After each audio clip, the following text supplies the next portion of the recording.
ప్రముఖ పుణ్యక్షేత్రమైన శ్రీశైలం మహాక్షేత్రం నందుగల కనుల పండుగ మహాకుంభాభిషేక మహోత్సవం నిర్వహించారు. ఈ మహాకుంభాభిషేక మహోత్సవం ఎంతో వైభవంగా జరిగింది. కాగా ఈ నెల 16న ప్రారంభమైన మహాకుంభాభిషేక మహోత్సవం ఈ నెల 21తో ముగిసింది.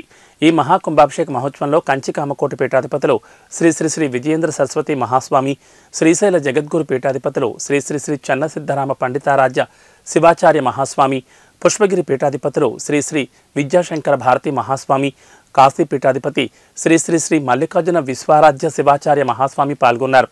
అదేవిధంగా ఈ కార్యక్రమంలో రాష్ట్ర ఉప ముఖ్యమంత్రి కొట్టు సత్యనారాయణ పాల్గొన్నారు. ప్రధాన ఆలయంలో శివాజీ గోపుర పునర్నిర్మాణం, ఆలయ ప్రాంగణంలోని కొన్ని ఉపాలయాల పునరుద్ధరణ, పంచమఠాలలోని 3 మఠాల పునరుద్ధరణ, ఆయా ఉపాలయాలలో మఠాలలో శివలింగ, నందీశ్వరుల ప్రతిష్ఠ సందర్భంగా ఈ మహాకుంభాభిషేకం జరిగింది.